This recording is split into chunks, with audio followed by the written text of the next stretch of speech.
عدلي فخري كأي واحد من جيله بيعتبر نفسه راجل اتربى في حضن ثورة 23 يوليو واتعلم على ايدها ونشأ يحبها ونشأ يرتبط بيها. وبعدين كأي واحد عنده طموحات اكبر من الواقع وعنده احساس بتناقضات هذا الواقع بشكل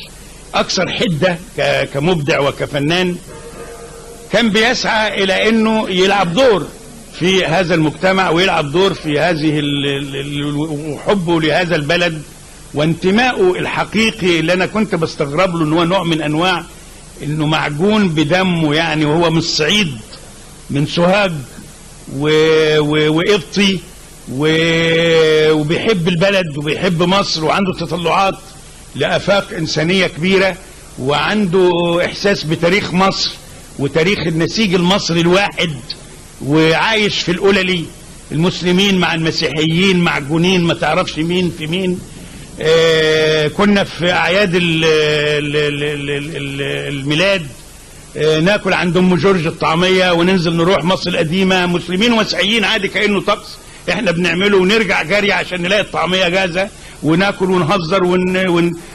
يعني كان في حاله. طبعا الحاله دي الناس بتفتقدها دلوقتي والناس بتنظر لها على انها شيء يعني تلفزيوني، في حين هو كان الى غايه تاريخ قريب شيء لا احد يتحدث فيه لانه شيء طبيعي ولا يعني. وانا عايش في شبرا بقالي مثلا 40 سنه، كان المنظر في البدايه غير المنظر دلوقتي. المنظر في البدايه والعلاقات بين الاطفال في الشقق المختلفه غير الوقت الشقق اللي بتتقفل في وش بعضيها طبعا هذا انا مش عايزين نخش في الموضوع ده، لكن عايز اقول ان عدلي كان حاسس بارهاصات الموضوع ده من بدري.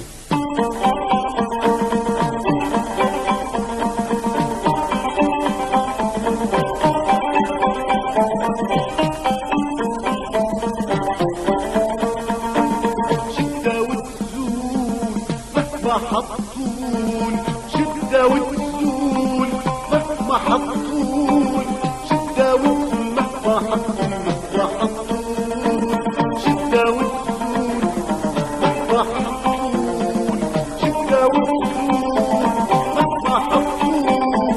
شدة وتزول. لو قلنا يعني هو لحن استاذ عدلي فخري يعني العديد من الالحان للاستاذ سمير عبد الباقي، يمكن 130 لحن، هل يعني عملوا دويتو يعني شبيه بدويتو قبل كده بين نجم وبين الشيخ امام؟ هو هنقول يعني احنا هنقول دويتو طبعا، شاعر وملحن استاذ احمد فؤاد شاعر والمرحوم امام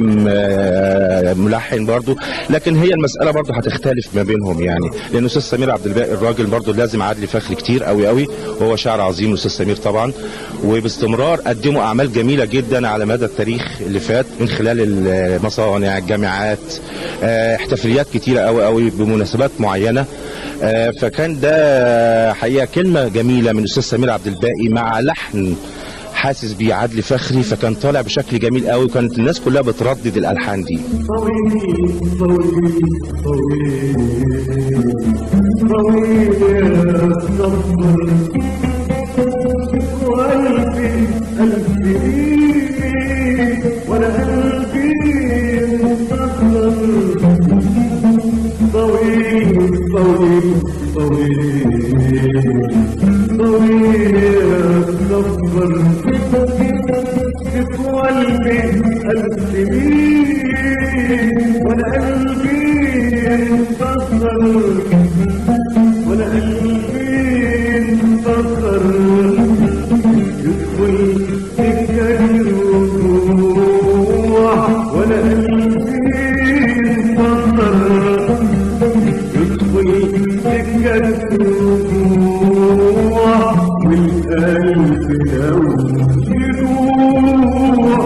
ما تشبعوش